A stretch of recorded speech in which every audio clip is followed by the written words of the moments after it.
What's going on, beautiful people? Welcome to another episode of From the Logo over on Player's Choice. My name is Hayes. I'm joined by the gifted one himself. What's going on, Gifted?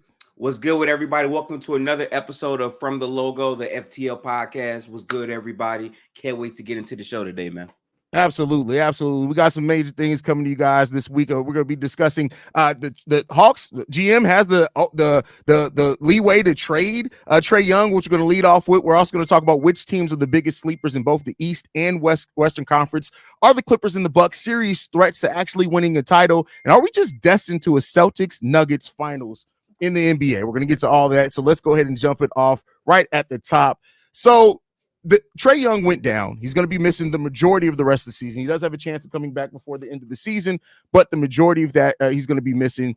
Right now, though, Landry Fields, who is the GM of the Atlanta Hawks, Brian Windhorst said that it's my understanding that insurances have been given to Landry Fields is the person who's going to make those decisions. This is major because keep in mind, the last GM of the Atlanta Hawks was actually not in on trading for DeJounte Murray, which led to him being fired mid-season. So it seems like ownership is kind of giving that GM now more leeway to make that decision.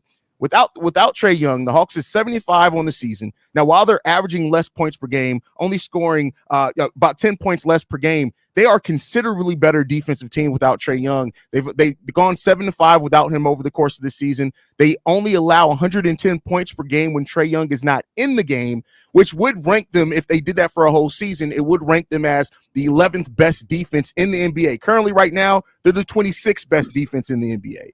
So how you feeling about that? Those kind of, now we have the numbers there to talk about it.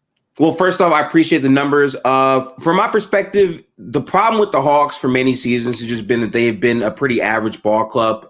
Defensively, they leave a lot to be desired on a night-to-night basis, but offensively, they find ways to be one of the best offenses in the league.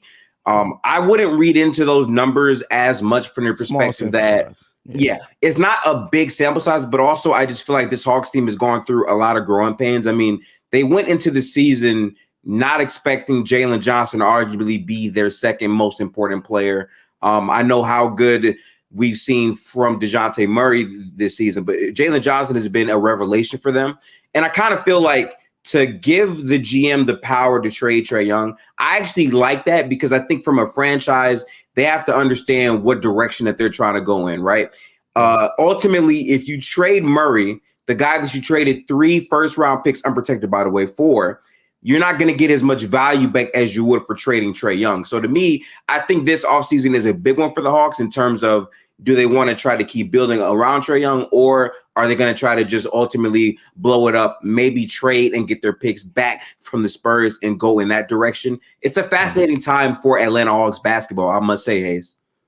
Yeah, I mean, it's and you know, for the credit, they're on a 3-game winning streak right now. With most people expect them to kind of start taking steps down. They actually closed the gap on the Chicago Bulls and the Indiana Pacers, which are 2 teams above them in the play-in race. But I think it's good to what you said, that it gives the GM the full gamut of things to make a decision on which way to go with this roster this offseason. And that is the most important thing, to not be pigeonholed into just saying, because previously it was said that it was Johnson and Trae Young that they really wanted to build around. But now that you've opened that thing completely up, it gives the GM a lot more opportunities to make decisions.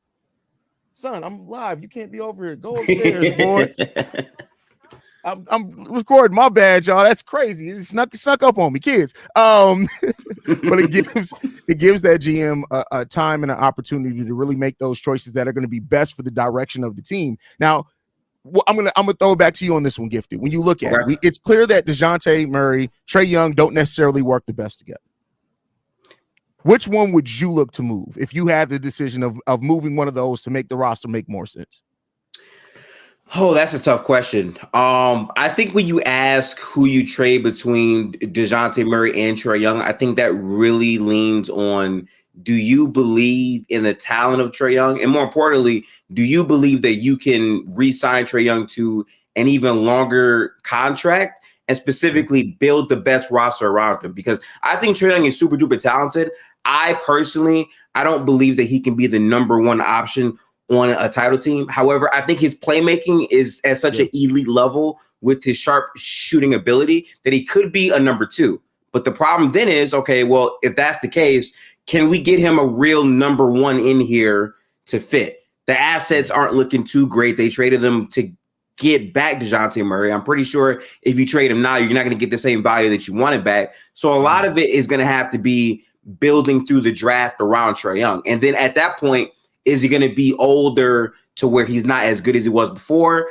I don't know. For me personally, if I was the Hawks, I would legitimately entertain trading Trae Young if and only if I was guaranteed to get many flexible contracts back that could ease up the salary cap, and also if I could get some unprotected picks back. But then that now transitions the Hawks from this mid team, which is never very bad, but also never very good. It's just perfectly in the middle, to a team that is trying to rebuild through the draft. And we know how that goes. We've literally seen teams like the Detroit Pistons, who are still rebuilding, who, have lost many games year after year after year. It really depends, because once you trade Trae Young, that is the future you sign up for, where it's unknown, and it's all about what your draft equity is at that point. That's a fact. That's a fact. The throwback to the 90s boy band himself, Jalen, is in the building. What's going on? Talk about it. Although we've come to single with me, end of the road, baby. It's the end of the what's road going for a lot on, of these teams too, man. It's the end of the road for a lot of these teams. Yeah, we'll talk about it, man. Glad to have Jalen in the building, man. We were just talking about the fact that the GM of the Atlanta Hawks has been given the full go if they decide to move Trae Young to kind of to mix up this roster and kind of make more sense. I just thrown the question to Gifted. If it came down to you and you had the decision to either move Trae Young or DeJounte Murray to build a better team for this Atlanta Hawks team, which one would you be gearing more towards straight? You know why? I just think it's time to move on from Trae Young. They gave it a shot. Trae Young, DeJounte Murray. I think DeAndre Hunter's a nice little piece. Can shoot the ball, play good defense. Jalen Johnson's a young piece there. They had John Collins, moved away from him. They gave it a good run. It just didn't work out, and it's okay to move on. So I think now you can trade Trae Young, get some of those draft picks. I think you could trade Trae Young and DeJounte. Probably get a combined, I want to say maybe 6 to 8 first-round draft picks for those guys. And maybe a nice young 1 or 2 nice young players, depending on what you want to do, more draft picks or a core young guy.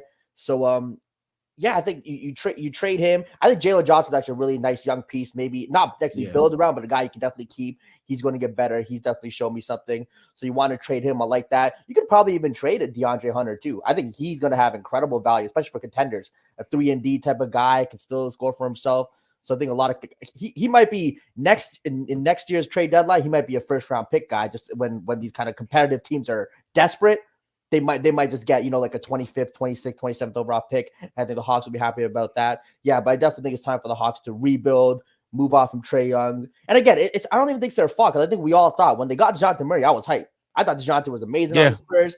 Him, the defense he brings, takes pressure off Trae Young. It just didn't work out. So, I'm not too mad at Atlanta Hawks. They tried going for it, tried to make a contender, didn't work out. It's okay to move on.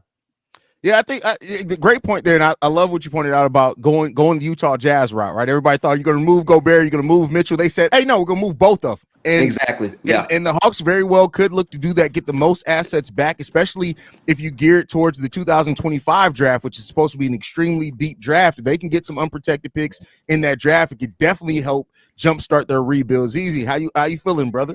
I'm good, brother. W host. Let me just say that off rip. This is his first show, ladies and gentlemen, as a host. I already know it's a W. You already know it's gonna be a W. Gifted. Jalen, how we doing, my brothers? How we chilling? Good morning. Good morning. Good morning.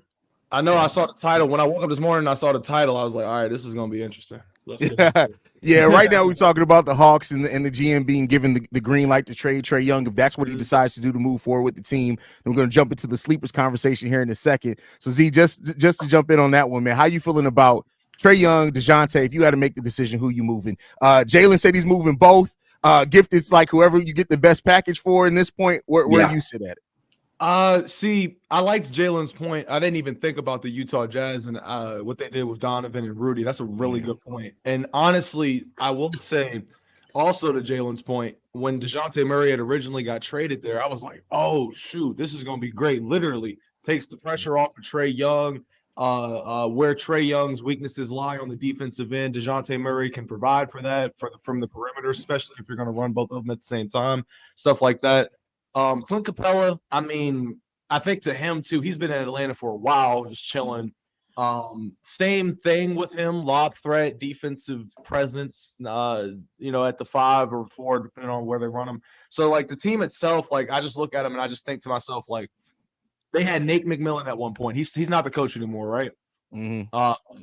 So like I don't even know who their coach is. I don't even that's how little I watch Atlanta Hawks basketball since 2021 when they got Quinn Snyder from the Jazz now. He's been their coach. Yeah. Okay, I remember Quinn. All right, but like the thing is with me with this team is just like they wanted DeJounte Murray to come to the squad to make them some sort of like pretenders in the slightest in some way, shape, or form, right? Yeah. What we've gotten so far has just been mid. Like you check the numbers every 1,000 games, they're 500 and 500, and it's just like damn, bro, y'all haven't been able to get over a single hump that you've been trying to get over since you brought in Trae Young. So like. For me, I think they just blow it up as best as you can. I mean, start looking towards the future, and that future being without Trae Young, because for as good of a player that Trae Young is, and when you think about how many people you could potentially pair him up with, first person that comes to mind recently has been Wembanyama, right, in San Antonio. I think that situation would benefit a Trae Young more than a Clint Capella would, or DeAndre Hunter's still there, and he hasn't really improved at all. He's been the same exact player. So I don't know what his value is going to be on the trade market per se, but like I just think it's time to blow it up. It hasn't progressed at all since they've been making moves that we could say are big moves. And the only one, the top one is DeJounte Murray, and that hasn't amounted to anything. They're just as good as the Bulls have been in the last 3 years. And it's just like, hey, now easy on my Bulls, bro. Easy on my. Hey, look. I rock with the Bulls. I rock with the Bulls. And the biggest reason that the Bulls have been so is because of Zoe and injuries and stuff like that. You know, when Zoe was there, they were a top 4 seed, and you could legitimately see some sort of future with them or what their goals might have been with that unit, right? So I just want to touch on the Bulls for a second, because I do want to ask you, Hayes, you are a Bulls fan. Would you say that the Hawks and the Bulls are in a similar situation in terms of do we blow it up, do we not?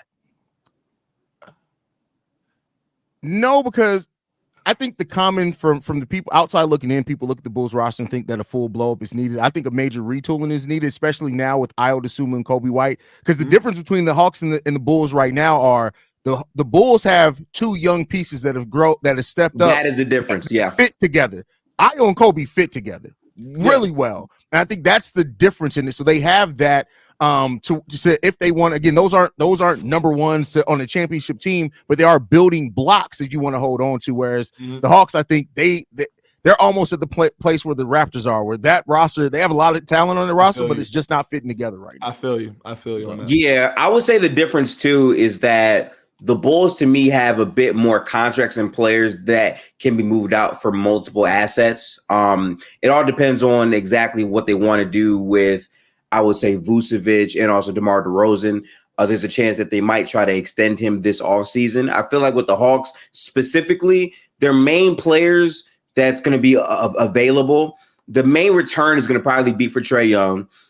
Murray's value all is based on how many years he'll have left on his contract more than anything else. And these other players are kind of injury-prone players, so their value isn't going to be as high as it might have been 2 years ago. I promise you, if they were open to trading a player like maybe DeAndre Hunter 2 years ago, his value would be way higher right now than what it is. He's a good idea of a player, but he's also kind of mid just because the games play, and he hasn't really lived up to what he could be just yet.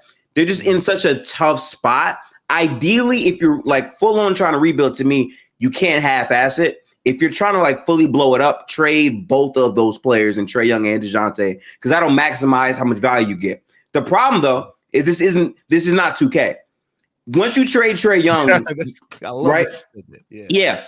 Once you trade Trae Young, your franchise is going to be in a situation like the Nets almost. We're like, okay, we just have a bunch of role players, no clear direction. We're banking on these picks to all go right. Our assets might be kind of limited. And now it's like, okay, well, what about the turnout to who's actually coming to these Hawks games? So financially, it might not make the most sense unless you really believe in your head Jalen Johnson can be a number 1 player, which I don't really believe in that as much. So I wouldn't just say, oh, trade everyone because we're bored and we're not that good and we're mid. You can wind up being way worse long term if you do that.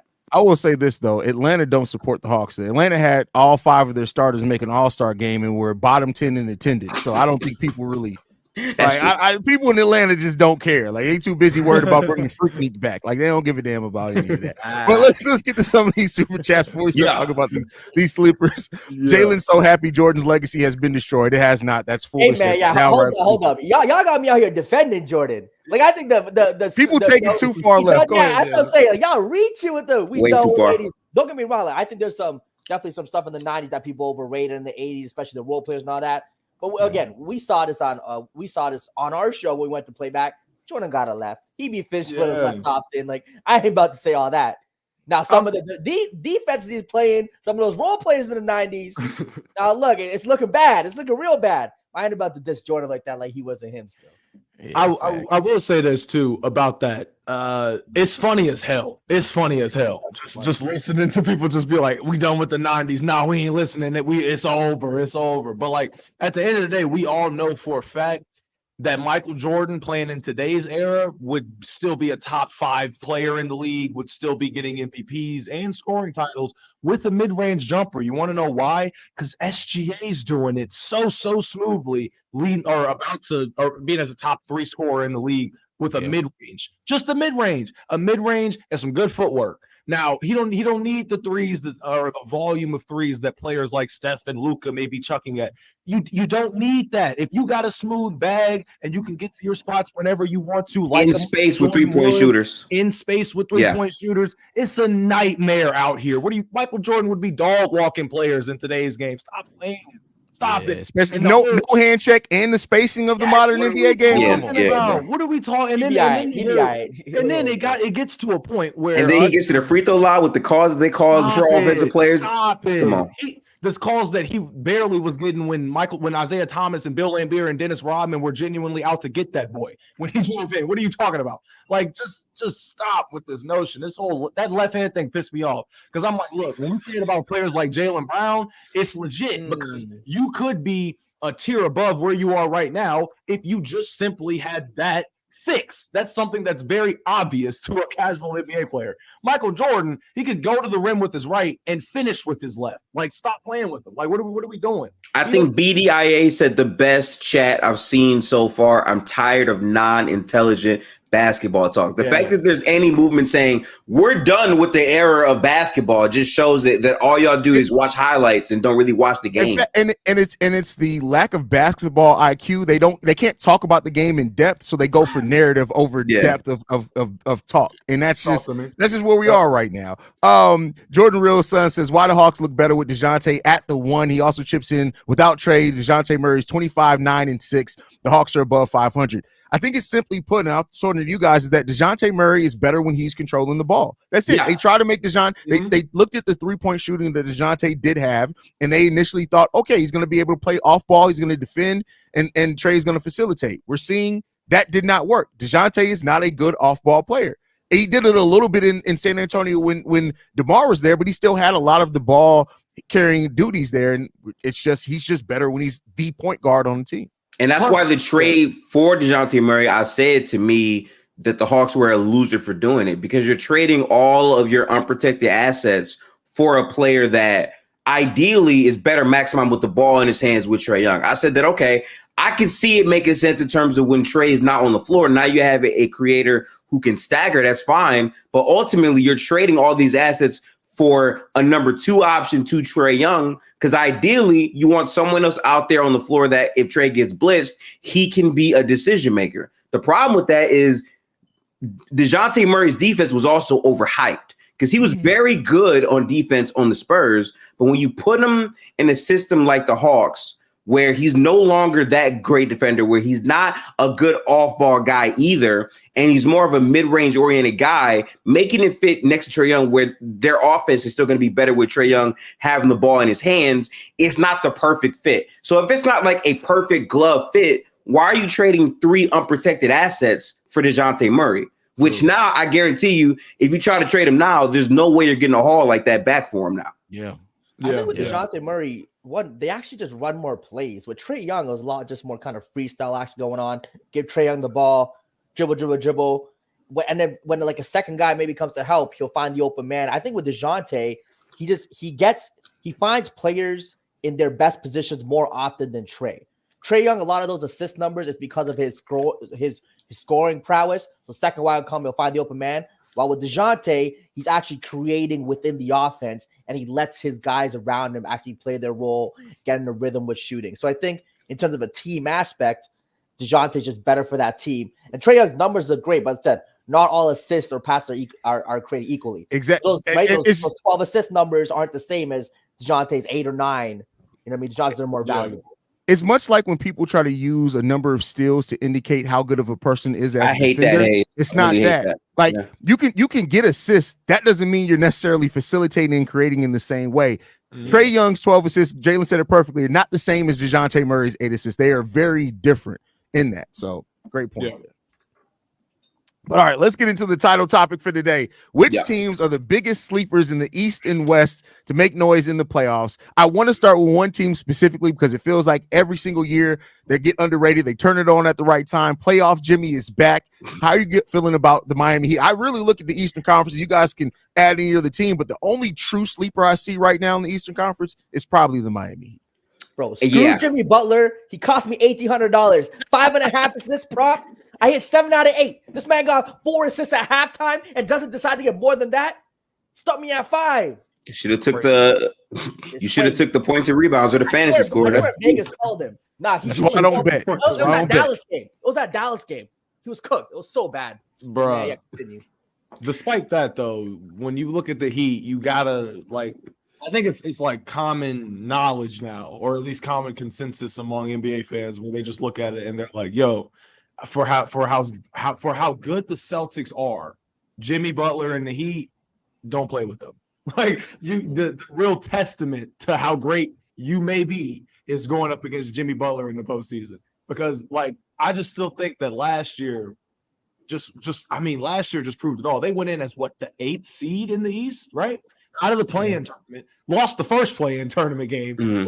They didn't have necessarily good momentum. They had some just because they had won the second one or whatever. But going into the rounds that they went into, every round there was a narrative against the Heat. Every round the Heat were the underdogs. And then when we got to the finals, it was like, all right, basically, you don't really have an answer for Nikola Jokic. So this one might be a little bit more realistic when we say that y'all are the underdogs here.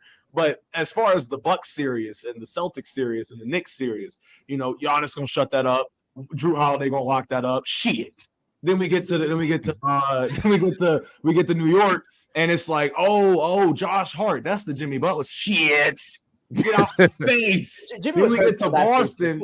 We get to Boston, and we hear everybody starts saying, okay, this is where it's starting to get rigged, because the NBA is like, no team has ever come back from 0-3. The Celtics have a shot to do it. They're the 2 seed, so realistically they could do it. Now you got people. Then they go ahead and win some games. Derek White saves game 6. Crazy game winner, game 6. That. Yep. And it's like, oh shit, they about to blow it. Shit. Stop playing with me. This is my conference. Get out the way. You still 19. Move, bro. I done it before. I'm going to do it again. And then obviously they lost. But this year, the Celtics are a way better team than last year. I think, at least from what we've seen in the regular season. Way better, yeah. It's tough, but if there's a team that they gotta beat, it's the Heat, bro. I'm sorry. So we're going to see. Don't sleep on them. So, Hayes, I like this question because to me, the Heat are not sleepers. To me, the definition of a sleeper team is a team that no one is thinking about or is seriously, thinking about in the conversation to actually do something. I feel like a lot of people, just based off the narrative from what the Heat have done in the past, are thinking about the Heat right now. Because most times it's happened too many times. We saw what happened last year. When people think about a team to beat the Celtics in the conference, a lot of people aren't even saying the Bucks, they're saying the Heat. I feel like the Heat have the talks going around them. And I feel like a team that's in sleep right now because they're not healthy all the way, to me, is not the Heat, but I would say the Knicks. And I say the Knicks are a sleeper team because, A, the Knicks haven't proven themselves to necessarily be that at full health. Because even last year, right, Julius Randle has never shown consistently that he can be a reliable playoff player. But Jalen Brunson last year had a phenomenal playoffs. And in the Heat matchup with Randle going out and missing games, Jalen Brunson put the Knicks on his back and almost took a game 6 if anyone else showed up to play offensively.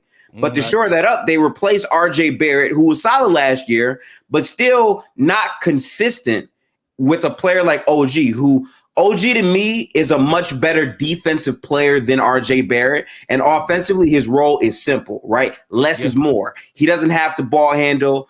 All he has to do is catch and shoot, play defense on the opposing team's best guy, which OG to me, you could potentially put him on a player like Jimmy Butler, whose length and size could cause some problems, and you can maybe go further than they did last year. Also, the ads that they added to their roster at the trade deadline, right? Other guys who can come in and be variance guys. Like, the most important thing when you talk about playoff matchups is if a guy can come off of your bench and give you a double-double, can give you 8 rebounds, can give you 4 threes in a playoff game, right? Like, those are the margins we're talking about. And to me, the Knicks fit into that. People wouldn't really take the Knicks seriously because of their past. So that's why I think the Knicks are technically sleepers for that reason. Fair. I love the way now. How much does the injury concerns around the Knicks do you think they're going to limit them in the playoffs? I think that matters a lot. I think them not being fully healthy is a bit tough for them to overcome. And that's why I think that a lot of people aren't really putting them in that conversation. But I think if they get OG back, with how Dante has played, he's been sensational. With how Josh Hart has played in terms of his rebounding and his passing, I think this Knicks team is one of the few teams in the NBA that can really make a team have to get it out the mud to where it's 80 points, 90 points. It's all about the margins. And then Jalen Brunson this entire year has been a spectacular all-NBA guy. So to me, it's like, if you're telling me that they get their guys back, they have a real shot because they have depth more than any of these Eastern Conference teams. So I will point to them being a sleeper for that reason, even with the injuries, Hayes. I'll say, Jalen. Go ahead. I think the Knicks are the second best team in the East. I think, like you said, you hit all the points. I like that take. I think Bojan too, coming off that bench, that's the guy that can give you 20 any given night for the Knicks. You mentioned Brunson, OG coming back, great defender, Hart. Randall's going to come back too, I think, for the playoffs. Right? He'll be back for the playoffs. Yeah, he should be. Yeah, so Randall will be back. So they have so many weapons, so many options, so many different guys that they can go to, where even if one guy has a bad night, there's so many other guys to step up. You met the Dante DiVincenzo, who's been absolutely killing it too. So the Knicks, and you got Tibbs there, a coach, obviously hasn't won a championship yet, but a respected coach. Definitely pays his guys a little too many minutes. But other than that, I think defensively solid. Lets his guy play. And in the playoffs, I don't mind the minutes. The playoffs, I'm totally cool with putting your guys out there for 40 minutes. It's just in the regular season where I think that's be a little problematic. Josh Hart played 47 minutes against my team. I saw that. Josh Hart, he's been playing a ton of minutes, but hey, those rebounding numbers are crazy. Josh Hart may be the best wing rebounder in the league. He might be, for real. It's crazy. Yeah. I will say this. Miami Heat, I mean, when you have a guy like Jimmy Butler who on literally with anybody on the court, I don't care if it's Jokic, Luka, Giannis, he could be the best player on any given night. He could literally be the best player on the court. And when you have a guy like that on your team, where we've seen him be the best player in a series with the Giannis in that series out there too. You can win anytime. And you have a guy like Jaime, rookie, coming out of nowhere, doing his thing. Terry Rozier's really started to come into his own, start off a little shaky with the Heat. A much improved Duncan Robinson who can actually ball handle slightly now. Duncan Robinson remembered how to shoot again. He was going through a rough stretch. He's been shooting the ball well again too. Bam's going to do his thing, play great defense, do a little bit of passing, playmaking, can definitely score the ball too. And last but not least, when you got, I think, the best coach in the league in their exposure right now, he's going to find the mismatches. He's going to find the weakness on the team, and that coaching staff is going to have a game plan for every team. They got something for Boston. Whatever they're cooking up, Eric Spoelstra has some sort of game plan, whatever it is. He has some sort of game plan for them. It'll be nice to see if they do meet. It'll be great. But, I mean, those two teams, again, yeah, I don't know if sleeper is the right word because I get why, because Miami's so low in the rankings. Yeah. But I think everyone kind of this is just one of those years where I don't know if we could use the term sleeper because it's so, like, other than Boston, who's I just think it's a noticeably better team than everyone else, it's so wide open. And because of Boston history, we think if they get beat, no one will be shocked. So, okay, Jaylen Brown maybe had a bad series. Maybe Tatum had a letdown series, whatever the case may be. It's just so wide open in both conferences. I just think so many teams have options. I just don't know if sleeper works for any team this year. Yeah, from the 4 seed to the 8 seed, 2.5 games separate those teams. Go ahead. Yeah. Right. You want to know what I think the one team outside of the Heat or whatever that actually identifies as a sleeper? Who? Healthy Embiid is coming. Healthy. Okay, I don't think anybody. Hear me out. Just hear me out. Okay. Within the last couple of seasons, I think it's fair to say that when we look and we point to the criticism of Joel Embiid come postseason time, within the last few seasons, we've been able to actually say, you know what? He played through an injury, something that we used to crucify players for not doing because that wasn't how it was in the old days. Broke finger to Kobe, he don't care. Torn Achilles, he gonna still shoot them free throws. Whatever, like, you know what I'm saying? Like, yeah. With Joel Embiid, it's different because we look at him and we say, okay, is he a regular season merchant or is he just unlucky? Because we're looking at him in the regular season, and this man is going out there averaging close to 36 points per game as a center, shooting over 85% from the free throw line. Dominant. Imagine if Shaq could shoot more than half his free throws. How many points? Where would he be on the all-time scoring list? Joel Embiid is cooking as a center from the mid-range, fadeaway, three-pointer, free throw line, can draw fouls because he's that damn big. Whatever. The only problem is he's never healthy come postseason time. When we look at the Philadelphia 76ers when he was there this year, Joel Embiid was going on a tear, was consensus league MVP to the point where people were trying to fight it at first. But then after a while, it was like, damn, he had 30, 10, and 10 in 3 quarters again. Damn, whatever. Like, you know what I'm saying? Like, he would go stupid and sit down, and the Sixers were rolling, right? Kelly Oubre was doing his thing. Tyrese Maxey was looking like an all-star, all of that stuff.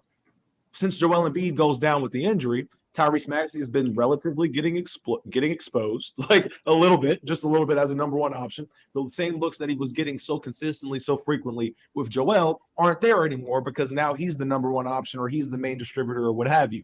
With Joel Embiid coming back, with Joel Embiid being gone, you realize how important he is to the Celtics team unit offensively and defensively. Everything runs through him. So when they get to the postseason and Joel Embiid has had time because he's been out for how long? Almost 2 months now, whatever it was. Like, he's been out for a little bit.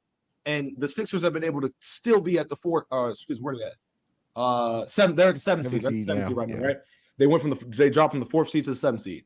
So because it's so wide open in the Eastern Conference and you can win 2 games and climb right back up 2 spots, you insert a Joel Embiid, depending on the matchup, a healthy one, that could be a game changer for this Sixers team going into a postseason because this is the first time in a few seasons where Joel Embiid's actually 100% ready to go. So if he were to get hurt again, that just would be like, damn. But if he's 100% ready to go come April 6th or whatever, the Sixers, I mean, damn. Like, and this is my problem though. He won't be. And the issue that I have with this, he won't be. Because year after year after year, what we see is something happens towards the end of the regular season where Joel Embiid is compromised. So he goes into the playoffs relatively, compromised. And then normally something in that first round happens to where he's not the same version of himself that he was in the regular season. And then in the second round, he can have moments where, okay, that's Joel Embiid. But then it's like, oh, wait, he's still hurt, but he's playing through that, right? So to me, I don't want to see another postseason where Joel Embiid is rushing back to come back from the injury to beat these playoff narratives. And then the same thing happens again. And we then have to say, okay, well, he's hurt, so we can't criticize him not making the shots or him running away from the ball in the fourth quarter or saying in the post game, I just didn't get the ball enough, right? Like, I just think the variance of the fairness between him being hurt or not hurt is too much of a gray area. And to me, this Sixers team, again, they fail from being a top 3 seed to the 7th seed right now. And I think adding Joel Embiid for sure makes them better. But I think the type of injury that he had, he has to come back. And once you come back, you have to get yourself conditioned and back to basketball shape. And then once you do that, that's not enough because postseason basketball shape is a completely different level. So now you're saying, let's bring him back off of that with maybe a couple of regular season games here or there. I don't think he's going to be the same version of himself. And why jeopardize more injury in a year where, A, you weren't sure what was going to happen regardless with the James Harden trade. And B, this might be your chance to, maybe get a potential draft asset out of this. Now, they're not going to do this. I'm pretty sure Joel Embiid is going to come back anyway. But then people are going to say, Joel Embiid has to show up in the playoffs, this, and that. But I'm not expecting him to be fully healthy. I don't think that makes much sense for a 7-footer that had a knee injury who, by all accounts, that type of injury that he had, realistically, he should be out for the season. But because he's such a competitor, he's doing everything in his best to get back to the court. I don't even want to set him up like that for me. I feel you on that. That's a fair point. I just don't know if he'll be 100% if he comes back. Like and like I said, he could get hurt again. He's going to come back, play hurt, and when his numbers drop to, let's say, 28 instead of the 35, 28, 10, and 4, which is great if he's playing hurt and still giving you that. We're still going to criticize him. Oh, look at the playoff dropping. He's doing it again. People are just going to forget that the fact that he is rushing back to try to help this team. I mean, if he was fully healthy, I'd definitely get it. If he knew if he'd come back, I definitely get it. He was looking like the best player in the league. Like, he was the MVP favorite, right? Yeah. Now, so I mean that team was looking great, but just the injury concern, it would be tough. And I'm not trying to hate on their team either, because I think what Nick Nurse has done in terms of coaching back when Joel Embiid was healthy, he was fully maximizing his game and the other players. A big issue I had with Doc Rivers is offensively, it was a very limited system. Guys were not getting the same types of looks that they are getting this year. And to me, Nick Nurse fits in like a glove to what Philly is trying to do. My thing is, your main objective has to be the health of Joel Embiid and prioritizing that, because this is a big that you've already paid supermax money. And this year, realistically, even if he was fully healthy, if we're being so real, their next best player is Tyrese Maxey, who as a ball handler still has moments where he can show weakness in a playoff type of situation. They still need like that third ball handler guy who they know can trust in terms of, handling stuff in the non-Joel Embiid minutes and being another player to go to besides Tyrese Maxey, right? Tobias Harris is a very limited player. Well, he'll be great sometimes, and other times he'll have 5 points and you'll forget he played. I didn't think that this roster was a championship roster anyway. I just thought Joel Embiid was so good, he was making people put them in that conversation. Like, Maxey's Maxey looked like a great number 2 next to Embiid. And then when Embiid went out, his flaws really did kind of show itself. His self-creation is what it thought he was. Like I said, the ball handling. But next to Embiid, we were having a conversation, is he better than a Jaylen Brown? He could be a number 2 on a championship team, right? So Joel Embiid definitely masked a lot of the weaknesses of a lot of his teammates for sure. Yeah. For sure. Last one before we get out the Eastern Conference to talk about the West, just because I've seen a lot of people bring it up in the chat. How you guys feeling about Orlando as a potential sleeper in the East? Because I'm just going to be frank on it. I get it. They're playing great. Paolo's playing amazing right now. But when's the last time we've seen a team be that young, this first time they're really going to try to go on a playoff run, do really anything? And I have to see it to believe it, not to doubt the talent that they have there. They've built that team organically over time with a lot of young talent there. But I just look at them and saying, I'm not going to be surprised at all if the Orlando Magic don't even make it out the first round this year. So I'm happy that you brought them up, right? I like Orlando. I really, really do. I feel like a lot of people underestimated how good they would be this year. Sure. Because last year they didn't make the play-in. I get that. But if you monitored how they played post All-Star break, they were playing like a very good team. And this year it's more of the same. Paolo has taken another step up. Franz has also been good. But the same issues are going to plague this team, especially in the postseason. Their offense is their problem. They play phenomenal defense, but the offensive consistency from their players in terms of actual shooting, even though their spacing is like fine, but the actual like shooting and respect of it in the playoffs is going to be a huge question mark. The lack of experience from these guys in the playoffs is another huge question mark. And I'm just saying, when you bring them up, right, if they're in, let's say, I don't know, the 8th seed or maybe the 7th seed range, that means they're playing the Celtics first round or they're playing what might be the Cavs, right? If you're talking about a Cavs-Orlando series, okay, maybe they could get through that. But offensively, I still think they have a ton of flaws. Could they potentially get out of the first round and surprise people? Yes. But in terms of beating the top of the top in the East, I don't see this being that year for Orlando. I think it's more so, hey, we made the playoffs. We get our playoff experience this year. We take our draft picks, our assets, and let's see what we can do to fully turn this team into a real contender next season and moving forward. Mm-hmm. And with the way that things are in the season right now, they face the Knicks in the first round, and I'm definitely not picking the Magic to get past the Knicks. But go ahead, Jalen. That's 6-5 for sure. Orlando's an interesting team because Paolo might be the most disrespected sophomore I've ever seen in terms of being a rookie of the year his first year, getting better, got more efficient. The three balls definitely improved, becoming a better scorer, better player all throughout. And it's just, I still think people show him the love. The NBA is not pushing him that much. He definitely seems to get disrespected. Maybe it's an Orlando thing. Mentioned Franz Wagner. He's great. I really like Wendell Carter Jr. He's been hurt a little bit this year. But I think he's solid. Every year. Yeah, every year. You're right. Every year gets hurt. But such a solid player, like can score the ball, get you rebounds, plays good defense. Former Duke guy too, Apollo. So shout out to the Duke legend there. Gary Harris is supposed to be their shooter, but he's the guy that gets hurt too, gets moved to the bench here and there. They have pieces. You mentioned Isaac. That's a guy defensively. Doesn't play a ton though here and there. Great defender. Yeah, great defender. When he's healthy. When he's healthy, exactly. Markelle Fultz. Some games he looks great. Like there's some games he'd be like 18, 7 and 5. Looks great. Other games just disappears. Definitely not consistent. So Orlando's a team again, a playoff team for sure. But I don't see them beating any team, honestly, in the East. Like I could just see them losing to almost every team that makes the playoffs in the East. There's one of those teams that again have interesting pieces.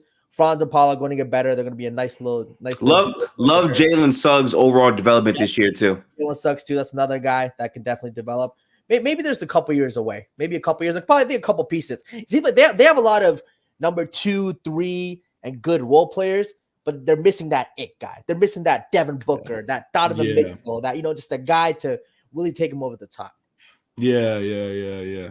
I agree. I think when I look at the Magic, I always looked at the Magic, at least within the last like 2 seasons. I've been like, the Magic, if you get traded to the Magic or you sign with the Magic, that is a place where they have dumped like washed goods in a sense. Like I've just looked at them, I've been like, Joe Ingles is over there. You know what I'm saying? Like Terrence Ross was over there for God knows how long.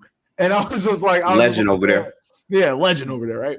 And to Jalen's point, PB has been very disrespected for his sophomore season to a point where we looked, because when in his rookie year, we looked at the Magic and we were like, They barely talked about him his rookie season, and he was going crazy rookie season. And I'm like, but they were looking at the Magic like 11 seed, maybe 10. I mean, granted, they won like 20 games last season, so there's a reason why there has some doubt. Exactly. They had doubts about the team, but then PB goes out there this year and he's having an incredible sophomore season, and he's the leader of the squad in a way, best player or however you want to call it. But they got guys over there like the Wagner brothers. That's how I want to say it. Wagners. But the Wagner brothers are not talked about at all, and they're a dynamic duo.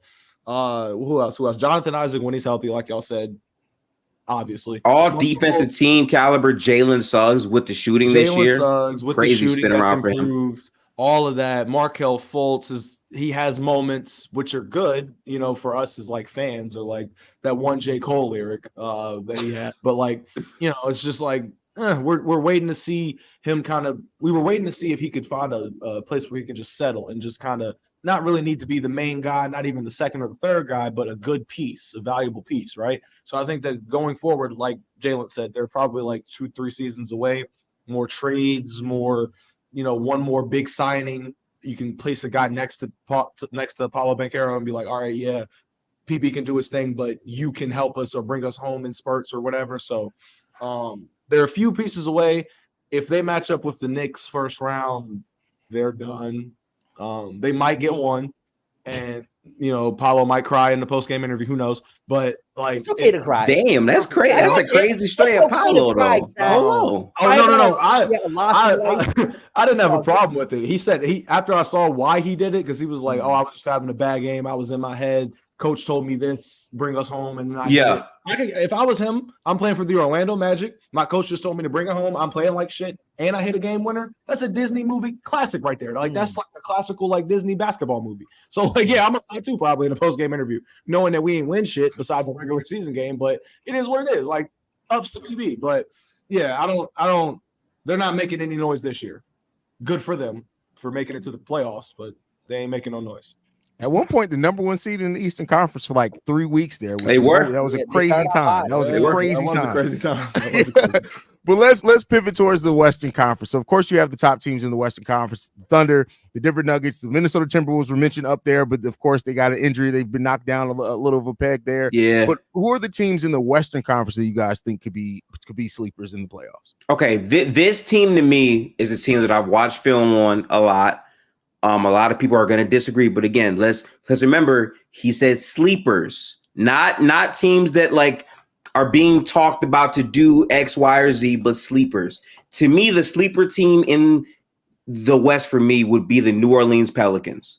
This is a team that no one is talking about at all whatsoever. They've just been consistently at 5. Somehow their starting 5 has a negative net rating, but their bench is absolutely insane. And when I've been watching it back, right, against a team like the Clippers, who a lot of people for the most part think are contenders, the growth of Herb Jones as a guy that last year was a great defensive player, but his offense was very, very questionable. This is a guy that's shooting 40% from 3 now on a pretty decent volume for this Pelicans team. And specifically in that matchup, the thing with the Clippers, right, is Harden is the guy that brings the ball up. He creates. When they put Herb Jones on Harden, it disrupted their offense dramatically to where now the Clippers aren't getting downhill. They're not getting many paint touches. There's a lot of shots that are being taken from the perimeter that are settle shots. And meanwhile, the Pelicans have many guys that can paint touch, right? Brandon Ingram can get to the basket. Zion can also get to the basket. I saw multiple possessions where Zubac guarded him well, but once Zubac came off the floor as a drop big and they had Plumlee, or they tried to go small without Zubac, which we know the Clippers, their game plan, they want to go small because they're at their best when they're small.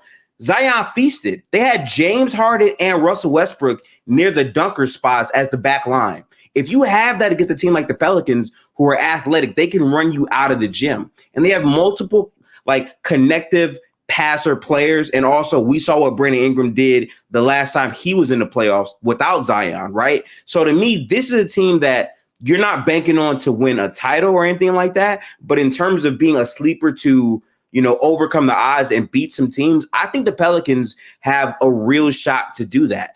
And people say, their defense isn't that great. But if you look at their defense, they're 7th in defense in the NBA right now. And again, that's with their starters maybe having a lower net rating than you would like. But Trey Murphy, Jose Alvarado, and specifically Herb Jones have been doing wonders for their defense. And those 3 will be involved in all of their best lineups in the playoffs. So if you're talking about sleeper, I think the Pelicans are the definition of that. I like what you laid out there. I have no notes. Z, how you feeling, brother? Who's your sleeper team, man? For me, I like the Pelicans. They're in my top 3. I was talking about the Pelicans on one of my other shows I was doing. We did a pretenders or contenders list for the Western Conference, and I was like, the Pelicans are the team to watch out for that you can't really properly rank, but I feel like people aren't talking about them enough. And the fact that with Zion, it hasn't really been a big issue in terms of his health as much as it's been compared to previous seasons, right? Mm-hmm. Not to mention the fact that the Pelicans are not looking like when you watch the Pelicans play, it's not a matter of running everything through Zion Williamson, right? It's a matter of, like Gifted alluded to, they have so much untalked about talent on that squad. Herb Jones, and everybody does their part as well. Herb Jones, right? Jose Alvarado. You can point to Trey Murphy. You can point to so many guys on the squad, Valanciunas, that just do their part. And when you watch them play, they're beneficiating like the entire game for the team, to the point where Zion is at a point where he's just comfortable picking his spots and choosing when to attack. Brandon Ingram is still doing his thing, right? And Brandon Ingram's never been no slouch, but you looked when he went to the New Orleans Pelicans and you saw that he was being paired up with Zion, and then you see them make the move for CJ McCollum. You looked at the trio and you're like, that actually does look kind of enticing once you start putting the pieces around it that make up a great defensive team, right? So for the Pelicans, I agree with them 100%. Nice for the sleeper pick. For me, another team that I think is a sleeper, Golden State Warriors. Let me be real. Now, let me be real here. I'm also going to say the Lakers as well. And the reason I'm saying this is because last year we had 2 teams from the play-in spot make the conference finals. Now, this year, when we look at the standings or however, especially in the West, there isn't a team in the West that you can say is running away with it, right? right? And when we look at the Celtics, they're running away with like the best record, but we still factor in the Heat, right? And we still factor in previous years of the Celtics fucking shit up, but whatever. The Western Conference is different for me because it's like, dude, you have teams where the Lakers, if the Lakers match up with the Oklahoma City Thunder, who are you taking in a 7-game series? When we start talking about matchups and we start talking about the things that are the weaknesses for a great Oklahoma City Thunder team, Chet versus AD for a 7-game series, who gonna stop LeBron, right? Shea gonna cook regardless. D'Lo's been balling since they put his name in trade packages, right? In mock-up trades, D'Lo's been playing like Black Jesus, and it's wild. It's really wild for me. So when I look at the Lakers, I'm like, a lot of their issues have just been consistent pieces, right? When I look at the Warriors, it's another thing. Their issues have been consistent pieces. Andrew Wiggins is about to come back. Yay. Thanks for leaving us again. Hopefully, now if he comes back and he's still looking as good as he did prior to him leaving, taking the hiatus, the Warriors are going to need that, right? Klay Thompson has been great coming off the bench for the squad, and you can tell with Chris Paul coming right back into play. Trace Jackson-Davis has been getting more and more minutes and being more and more impactful every single game. It's crazy, right? He's been like with Giannis, that game against Giannis the other day. I was genuinely looking at this man and I was like, outstanding performance. Yeah. Trace Jackson-Davis is literally what we wanted James Wiseman to be, what we thought James Wiseman would be. Great interior presence, great lob threat. You put Chris Paul in a pick and roll action with Trace Jackson-Davis, you know he's going to get the ball somehow, right? You bring somebody downhill or Jonathan Kuminga gets beat off the dribble into Trace Jackson-Davis. Bro's a great shot blocker for somebody that was a rookie, right?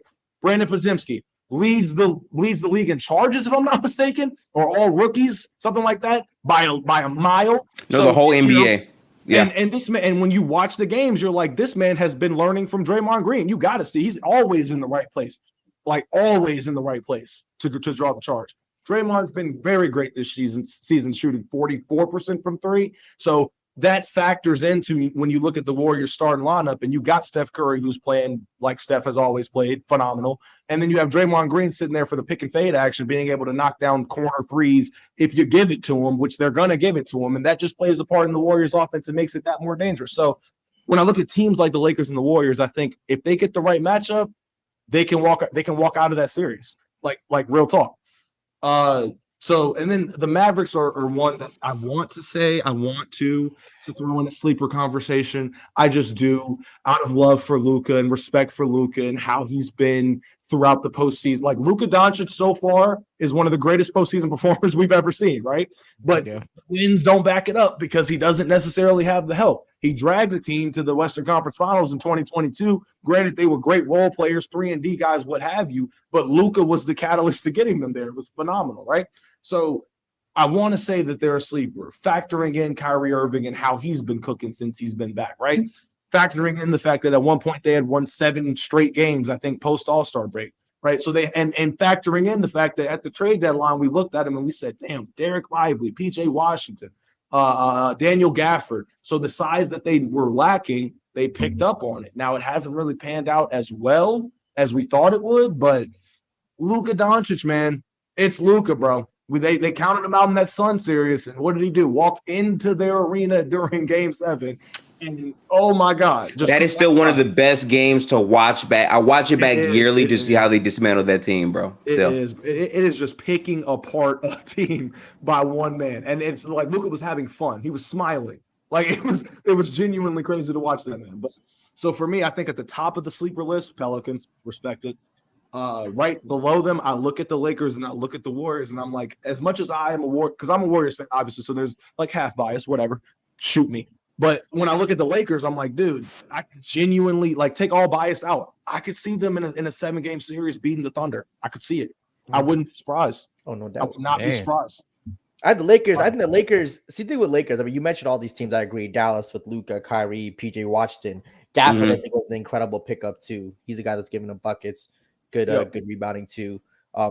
They're there. I like you guys mentioned the Pelicans. But the Pelicans, I've always thought were sleeper like the past few years. It just kind of comes down to health, and then health. Because on paper, that roster, McCollum, Zion, Ingram, Herb Jones mentioned Jonas Valanciunas, Trey Murphy. Yeah, Trey Murphy. It's just so great on paper.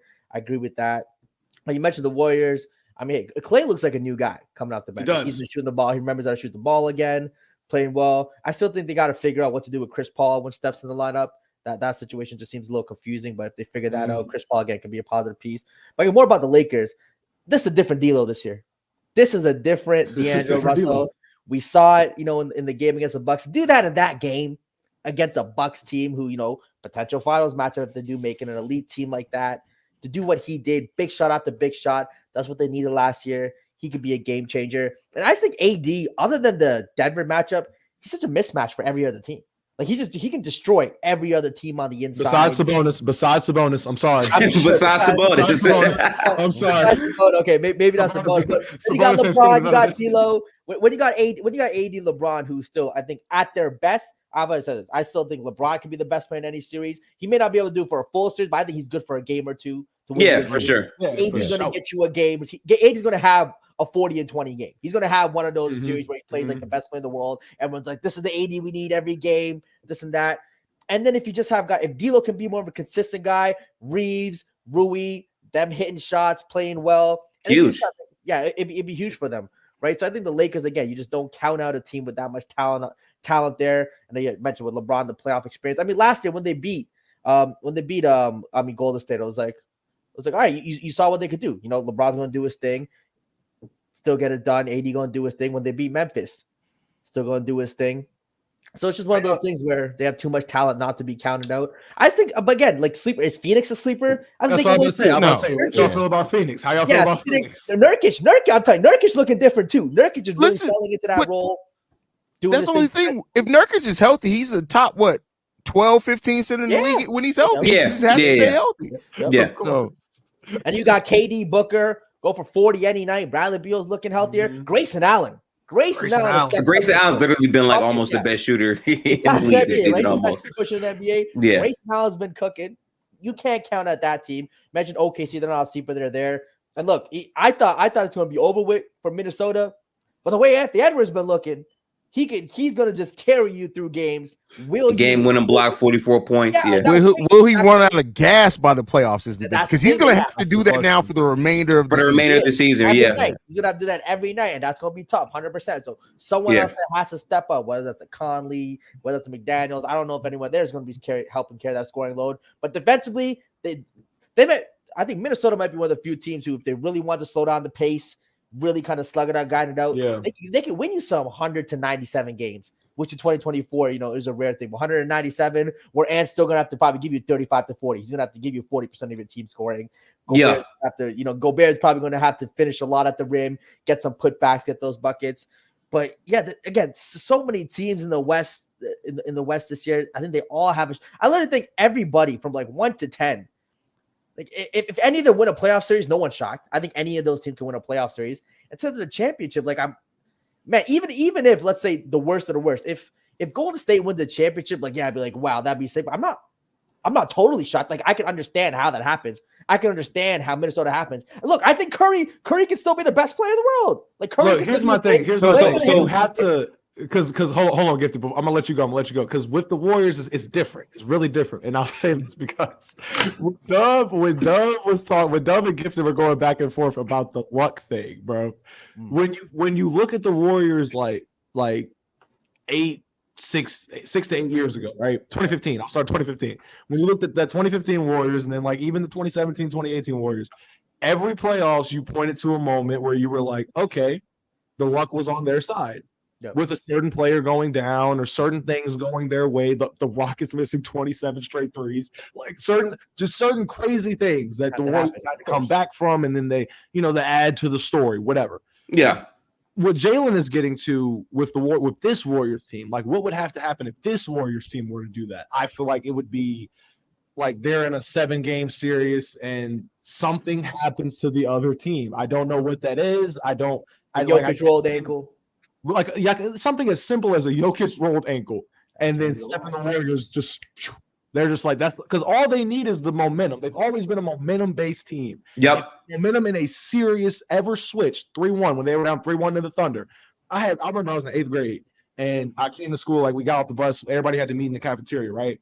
The discourse behind my homies was like, yo, you see the Thunder up 3-1, the Warriors done. That's 73-9 don't mean nothing. I looked my homies dead in their face. Well, me and my other boy Ron, they did the same thing because he was a Warriors fan too. But we were like, do y'all realize that all the Warriors need is momentum? Then game 5 happens. Then game 6 Clay happens, right? So then with that just going, I'm like, all right, the game 7 is about to come up, and we like, yo, how y'all feeling now? Like how y'all feeling now? They back home. All they need to do is just get back home.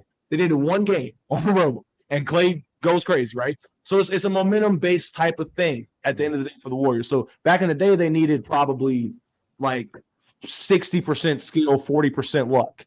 Now that might be slipped. That might be flipped. They might need 40%, skill, 60% luck in order to really make a deep playoff push. But that's what we'll see. I think it's important to point out too. Every single time people start saying the Warriors are washed, they seem to remind everybody that they're not gone yet. Yeah, so but go ahead, Gifted. Yeah.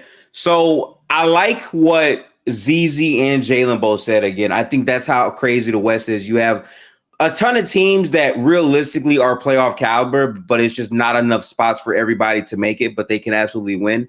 And this is kind of why I hate what the play-in does for basketball talks, because people will say that this team was garbage because they lost in the play-in when the play-in is one game elimination. Right. And Malik Monk hits 8 threes and drops 40 points. You're going home in a one-game series. But that's not to say that you couldn't have competed in the playoffs. My thing with the Warriors, though, and even with the Lakers too, is the margins for error that they have compared to some of the other top teams. Like Denver, to me, is in a tier of their own when it comes down to the Western Conference, because even though they can be beat, the execution down the stretch when it matters, they have reliably over every other team. Their starting 5 to perfectly complement their best player in Nikola Jokic, they just have over every other team. And the fact that you have Jamal Murray and Jokic who can operate in 2-man games, and you can't double team Jokic because he will pick you apart. And the fact that they actually have a coach who will call a timeout like a madman. Literally, I remember in games this year, Golden State scored like 4 straight points in the fourth quarter. Timeout, stop, right? Calmed everything down. Then they come back out, and then you have a guy like Jokic who's just simply no answer for it. Not Anthony Davis, not Bam, not Wemby. None of the top elite players can shut down what Jokic gives you. So to me, they're in their own tier. But in terms of the Warriors and even the Lakers, my problem is consistency of execution. Because for almost every team in the West, how many games have we seen where it's like, oh my God, the Warriors, they just got blown out by 60 points. They're fake. The Celtics beat them. They're not a good team. Then the next game, oh wow, they just blew out the Bucks by 30. Is this a real team? Yeah. Then they lose to the Bulls with Kobe White, the Kuminga bite on the DeMar DeRozan pump fake. That's right, Hayes. I watched the game too. It's like, damn, like how are they going to get back? Then they lose to a Spurs team without Wemby and Vassell. But saying all that, the Warriors still have a top 3 easiest strength of schedule remaining in the NBA. And ultimately, playoff defense looks different for a Golden State team. If Jonathan Kuminga can, routinely stay in shape and get himself a shot in the playoffs, maybe he can make a huge impact. But is Trae Jackson going to play? Because I said it's coming in, right? I said coming in, we don't have size, which is a little overrated from the sense that we're still one of the best rebounding teams without the size that everyone talks about. Number three. But it's more so the blocking, having a true rim protector next to Draymond Green so Draymond can roam and do what he does defensively. That's why I was saying Trace, he should be playing basketball, because Kevin Looney, respectfully, when he catches the ball, it's pump fake mania on great shot quality, but he doesn't finish. So having Trace out there with their core makes a ton more sense for this Warriors team. But again, consistency. We don't know on a night-to-night basis, is B-Pod's going to be aggressive trying to score the ball, or is he going to look like Ben Simmons? Like it's too much variance with Golden State to firmly say that they can be in that conversation. And I say the same thing for the Lakers, because even as good as LeBron James and Anthony Davis are, we all know how bad of a coach Darvin Ham is at making any type of adjustment. The fact that the Kings went on a 50-13 run in the second quarter to go from down 19 to up 19 is crazy, right? And D'Lo, I like you said, Jalen, right? D'Lo is having his best season so far, right? He's playing really good basketball. But I'll be so real with you. I have never believed in D'Lo because he has moments where he does all of this. And then in the postseason last year, he's getting shots up after the game. But during the game, where is he? What is he doing? So bad postseason for sure. Right. But I'm not going to say he's going to be bad again. I'm just saying the variance. It's like it's too much stuff that I don't know what to rely on. But the only team that I know for a fact that I can rely on is the Denver Nuggets. I agree with that statement too, because I was looking at the teams the other day and I was just sitting there thinking, I was like, okay, there's got to be like one team that I'm looking at and I'm like, you know what, whatever comes their way, they should be fine. And it was the Nuggets. I was like, because with the Clippers, I'm like, I see everybody's point as to how good they've been, because when you look at them on paper and you factor in T. Lue as a coach, right, and you think to yourself, James Harden can have nights where he shoots like shit in the postseason and they could still win because he's not the number one primary and or secondary option on the team. He's more focused on the distributing part, which is great. And that's a part that he can thrive in. But then the problem is Paul George. Exactly. So, and then, Russ being hurt doesn't help, but I don't think that I didn't think that Russ is not going to be a reason why the team loses a playoff series. Right. His role and stuff like that. Like Russ you can't put the blame on Russ if they don't get it done. But the Clippers, another thing too, is the health is still creeping kind of in the back of my mind, because absolutely for as good as the team has looked and for how many games that Kawhi Leonard has played this season, it's like, yo, come postseason time, bro. Like, I've seen Kawhi Leonard go stupid and lead a team like to the Western Conference Finals and then blow his knee out in the Utah series, right? Yeah. And it's just like, damn. And you looked at him and you were like, Kawhi's about to do the same shit he just did in Toronto a few years ago. But then he blew his knee out. And it's always a situation when you look at the Clippers, it's like, if they don't have Paul George, they have Kawhi. If they don't have Kawhi, they have Paul George. Or right, like, you know what I'm saying? It's weird. So I don't have a lot of faith in that in comparison to the Denver Nuggets, because I'm looking at Nikola Jokic and I'm like, for a postseason stretch, he's still going to run at 15 miles per hour, but he's still going to have 30, 10, and 10. He's still going to do his thing. It's consistent every game with Jokic. It's consistent every game. He's going to consistently be setting up Aaron Gordon, because Aaron Gordon's going to consistently be cutting back door. Jamal Murray is going to consistently be able to find his spots when he wants, and MPJ is MPJ. So, and Kentavious Caldwell-Pope, can we show him? Great shooter. Great shooter, great defender for them, yeah. Great shooter, great defender. The literal definition of a 3-and-D guy in today's NBA that you would really want on your team, because he knows his role and plays it to the T, and it's amazing. So and Mike Malone, I rock with Mike Malone. Not gonna lie. I rock with his spirit. I rock with the way that he coaches. I rock with his X's and O's. I rock with how he understands I got the best player in basketball. So at the end of the day, I know that I'm here to win a championship, and he's here to be able to go back home and feed his horse. And he's proven that he'll do whatever it takes to win. We saw him bench Michael Porter Jr. in the playoffs to play Christian Brown, and it worked for them to win. He does not care. He sets that tone with that team. A lot of teams' coaches can't say that. I'm sorry. Darvin Ham, terrible coach. Steve Kerr this year was playing Corey Joseph over Jonathan Kuminga and Moses Moody. They traded Corey Joe at the trade deadline. He got waived. He's not an NBA player, but was playing 18 to 19 minutes a night over these guys. The consistency from all these teams is in question. But before I give this back to Hayes, I want to say shout out to everyone that's in here watching us. This is from the logo. Make sure to like the video and all that stuff. We got some more content and videos coming. Hayes, what you got next for us? All right, man, let's get into it next. So we talked about sleepers. Let's talk about some of the pretenders, man. And two people specifically on the list are the Clippers and Bucks series threats to do anything. Or are we worried about them looking a little funny in the playoffs?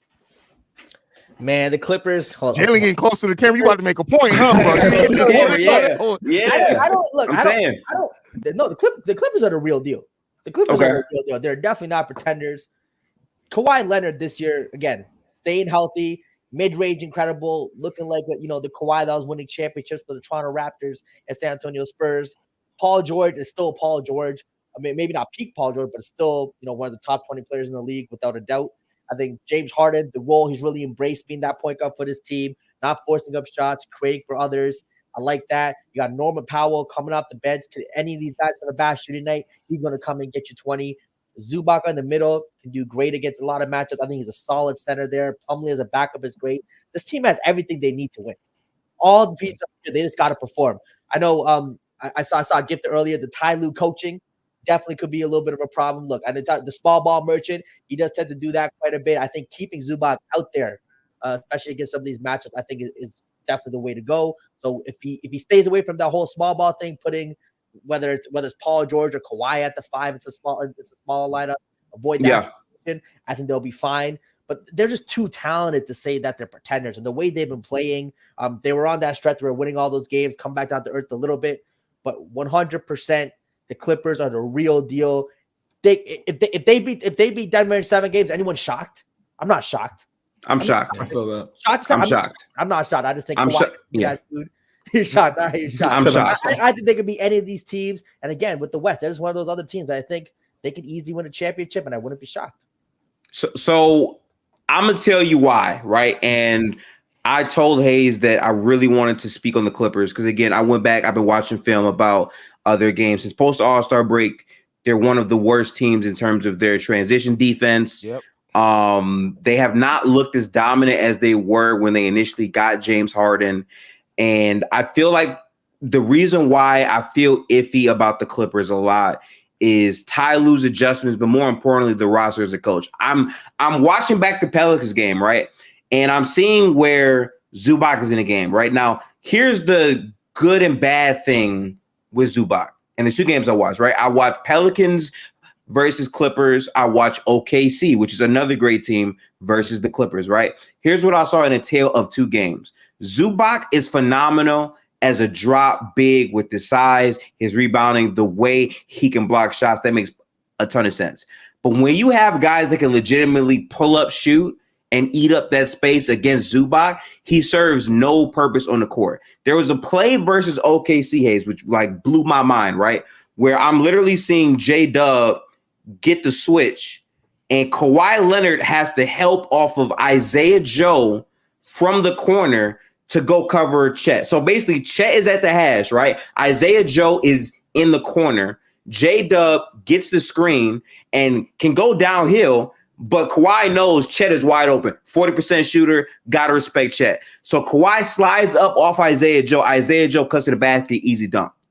That is the problem with the Clippers. Their help side is extremely questionable. You have to play Zubac because he gives you size, but when you play against teams that actually have shot creators, they actually have teams that can knock down shots, you can't play Zubac. And when you do that, what happens? You lack rebounding. I'll give you another example, which I know we all saw this game. Is he like a matchup big to you then, where like if yes, those teams, then you go with the Daniel Dice or Plumlee.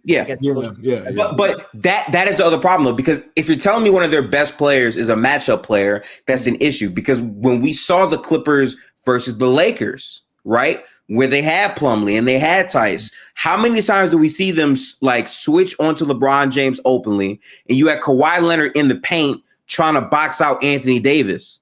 And routinely, what happened? Bron hit 3 after 3 after 3 after 3. Ty Lue made no adjustments in that matchup. Versus the Pelicans, right? Zubac, again, very good drop big. But again, when they had to switch to Mason Plumlee or Tice, what happened routinely is Zion was eating that matchup alive. They couldn't do anything. And Ty Lue sat there and let it happen for 10 to 15 straight possessions.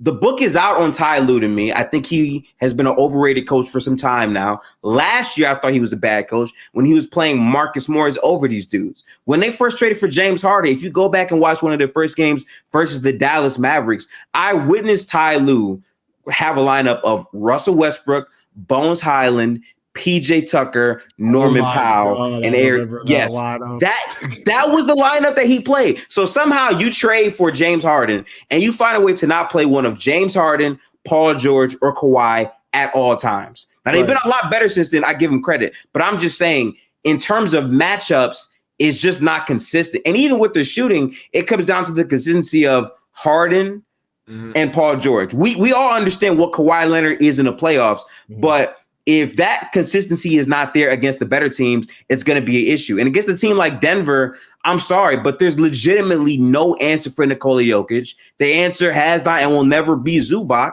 And if you're telling me that the Clippers are at their best when they go small, Denver going small has Jokic on the floor. Yeah. So it's like how do you like confidently match up with that? And I truly believe that if you go Pelicans versus Clippers as a playoff series, I think the Pelicans can beat the Clippers. That might sound crazy to a lot of people, but I'm telling you, when you put Herb Jones on James Harden, who is their playmaker to find them great shots, Harden is not going to get to the basket as much. The way Harden creates shots is he blows by, right? He gets a paint touch, 3-point shot. A lot of action with the Clippers is swing this, swing that, swing this, swing that. When Herb, who's a great defender, is on James Harden, now it's, okay, Paul George, hit a tough shot off the dribble, isolation. Okay, Kawhi Leonard, hit a tough shot off the dribble, isolation, unless they're running set plays to try to get layups. And what translates in the playoffs, y'all? Easy baskets. Denver getting an easy offensive rebound, kick 3.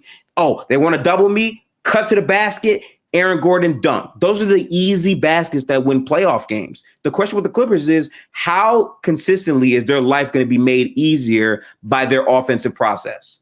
That's my question. I felt that. It's about adjustments, and the Clippers don't always they last night against us. Unfortunately, made great adjustments in the second half with the Chicago Bulls, but they don't always make the proper second half adjustments, and that's one thing that Ty Lue, if we're talking about what he struggles at as a coach, that's definitely one of those things. But Jalen, how you feeling?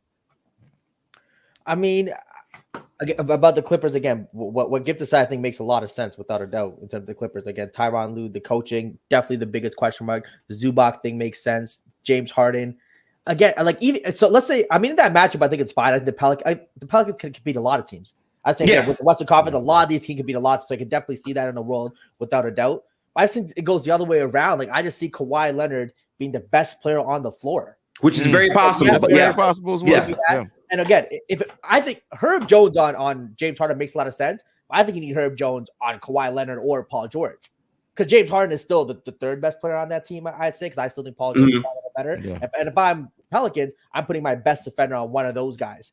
Because if you put Herb on Harden, you stop his playmaking creating. I understand that, but then you give free reign to then you have maybe Trey Murphy's going to guard one of them. Then Brandon Ingram's is going to guard one of them. He's getting cooked. CJ McCollum's going to guard one of them. He's getting cooked. So I just think you have to put Herb on one of those two guys, which I think will kind of free up James Harden. He'll be able to do his thing and get to his spot. Yeah.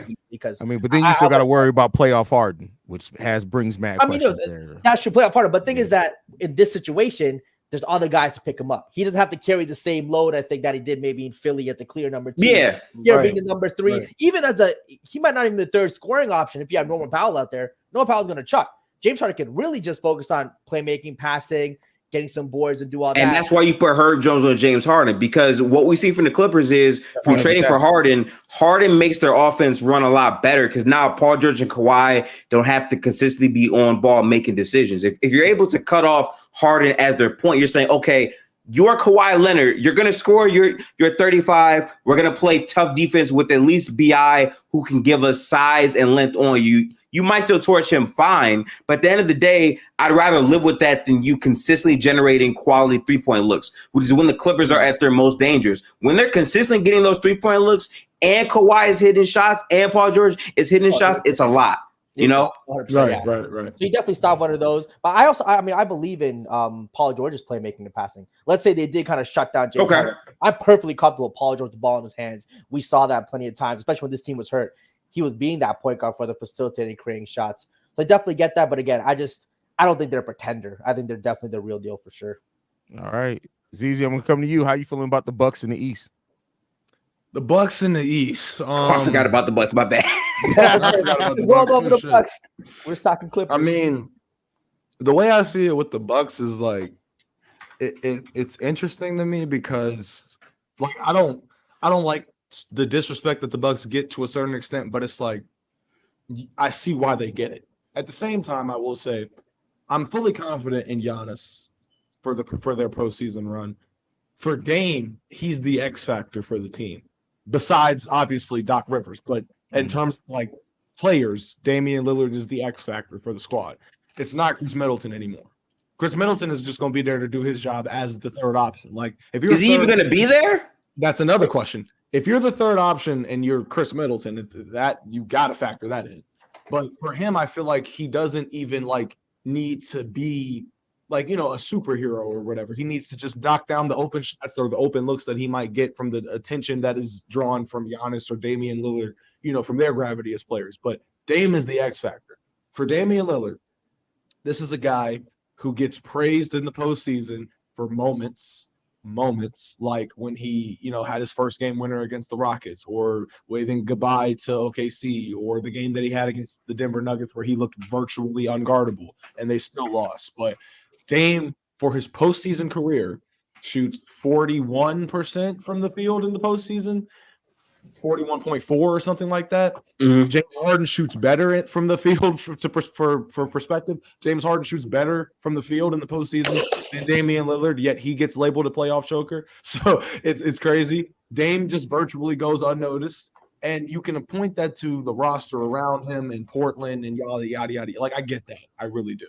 But this is a guy who we look at and we say could be the missing piece to the Bucks, winning another championship or being able to capitalize on the greatness of Giannis while he's still young or whatever.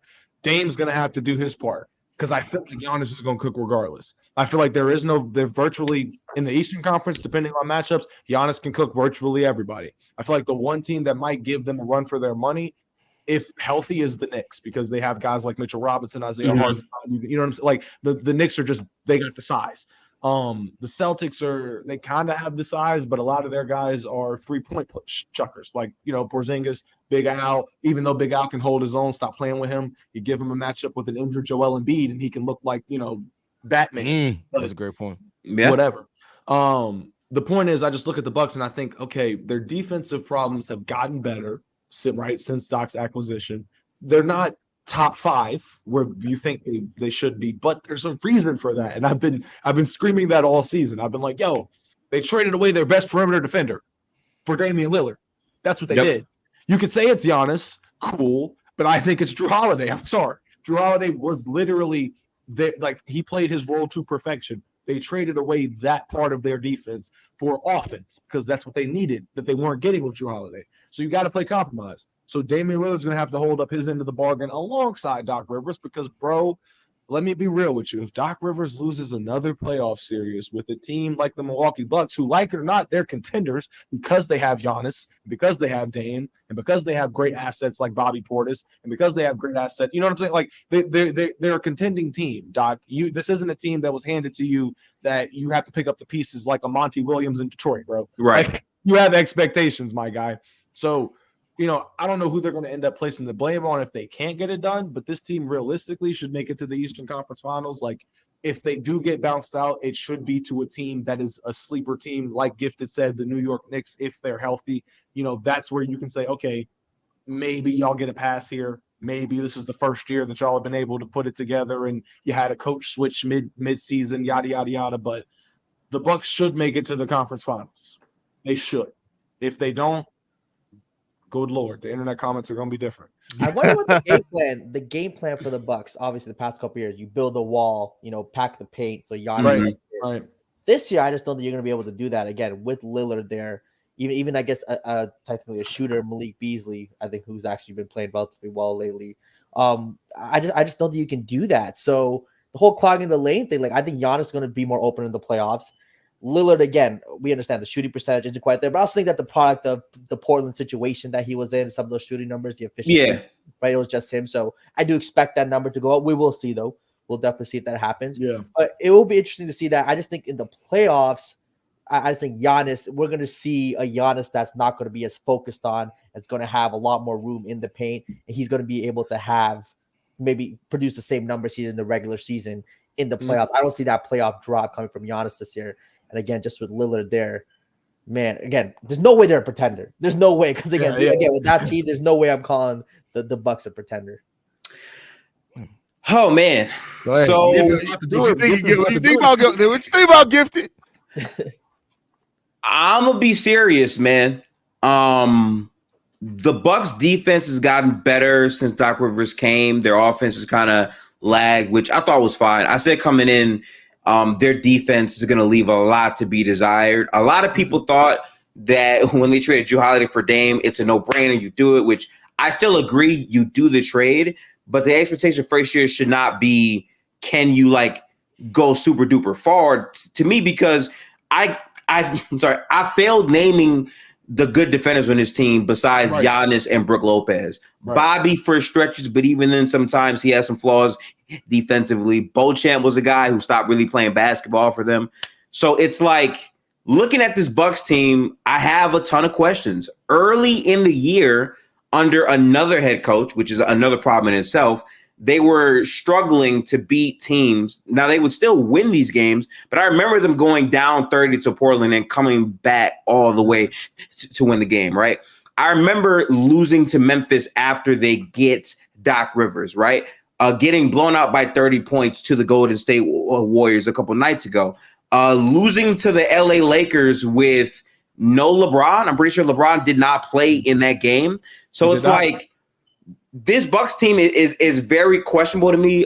Dame is a good player, but he's nowhere near what he was last year as a player. I'm pretty sure he's shooting like 34 or 35% from three for the year. He's been very inconsistent as a three-point shooter, but you know what he can turn up to in moments.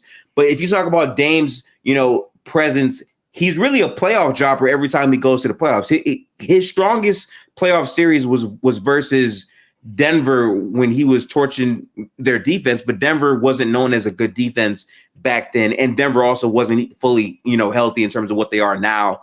So it's like, okay, like you could be sure in that series, but when you played against better defenses, you waned. Whenever you play Golden State in the conference finals against a really good defense, we saw what the numbers were. We saw what you look like way early in your career versus the New Orleans Pelicans with Anthony Davis, where you were literally averaging more turnovers in a series than assists, right?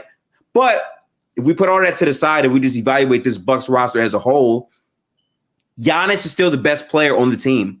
And I feel like Giannis, for that fact, is going to make a big, big difference. But my biggest question for the Bucks, besides their lack of defense, would be Chris Middleton.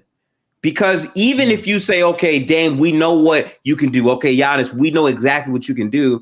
Who is that third guy to feast off of the advantages created by Giannis and Dame? Chris Middleton has not looked the same. He's been compromised. He's been in and out of the lineup routinely, to where the guy that they're relying on isn't Chris, it's Bobby Portis. And I don't bank in saying I need to trust Bobby as the third best player in a full series. So that really gives me question marks. And again, Doc Rivers, respectfully, I don't think Doc Rivers is a great adjustment coach. I think he's a good system coach. He can bring you to a ton of wins during the regular season. But when you need adjustments to win a playoff series, there's no way you're going to Doc Rivers, a guy that played an all-bench lineup for the Philadelphia 76ers, a guy that let Montrezl Harrell play more, like consecutive minutes versus Jokic, and led to them going down 3-1 with no adjustments, just letting shit happen, right? I don't believe in Doc as an adjustment type of coach. And when you're playing against talented teams that might not have the star power that you do in two,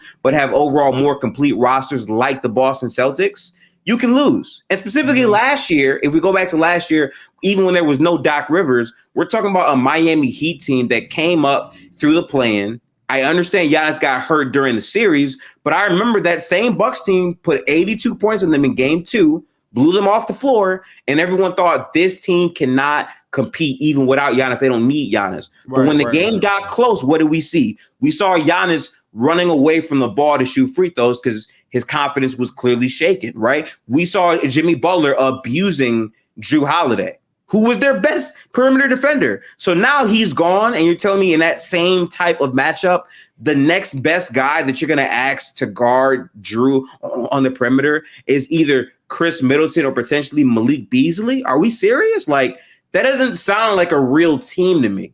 But I'll hold off on Pretender strictly because it's the Eastern Conference. They'll be the second best team, and they have Giannis and Dame. But that's more narrative talk than basketball to me.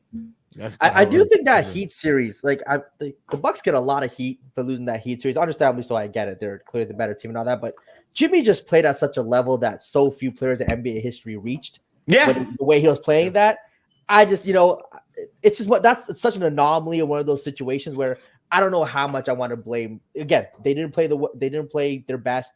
Giannis didn't play his best without a doubt. But Jimmy's beating a lot of teams. Like what the mode he was in, he's beating a lot of teams with number 1 or 2 seed the way he was playing. So I just don't want to put too much heat on the Bucks for that particular loss. Fair. Well, fellas, that's our time for today, man. How you guys feeling? Hey man, great conversations. Appreciate everyone that tapped in. We got 77 likes. We appreciate y'all. If you're in here, make sure to like this episode. We're from the logo. We go live at 1 p.m. on Sundays. We go live on Tuesdays and Thursdays at 6 p.m. So you can tap in there all season long and through the playoffs. We'll be here dissecting basketball for what it is. Yes, yep. No narrative, all real talking takes here when it comes to And basketball. hey, soy sauce. Appreciate the love. Jayla cooking nothing. We cooking the girl breakfast on a Saturday morning, baby. After we give her that good loving. That's why, guys. We cooking her that good breakfast. That good breakfast, extra protein, so we can go for round 2. That's hilarious. Extra protein is crazy. That is hilarious. Soy sauce just got cooked by Jalen. How we feel? And I need y'all to spam W hosting the chat. Hayes, you did a great job of moderating this conversation. Yeah. Go follow that man. Passionate Bulls fan, makes great content about the Chicago Bulls. Go tap in there. All of our socials are in the description. I'm sorry, you can find me at @GiftedHoops_ on Twitter, @GiftedHoops on YouTube or whatever. ZZ and Jalen, feel free to plug yourselves as well before you get up out of here. Yeah, man, you already know ZZ Huncho on TikTok. You can follow me there and see all my rants and whatever. Instagram, everything is tagged below in my beacons or whatever. And great show, W host. Shout out to Hayes' first episode. Let's go. First week of From the Logo. Coming at y'all. Hope that y'all enjoyed it. Like the video as always. Please, please, please, please, please. And Jalen, keep cooking that man, bro. Keep going. Go ahead. Finish your thought. I don't even need the soy sauce. Not needed. He said he got yum sauce. Stop playing with him, bro. That's hilarious, man. We'll be back on Tuesday, 6 p.m. Eastern. Make sure you guys stay locked in with us, man. We appreciate y'all. We out here. Peace. Peace.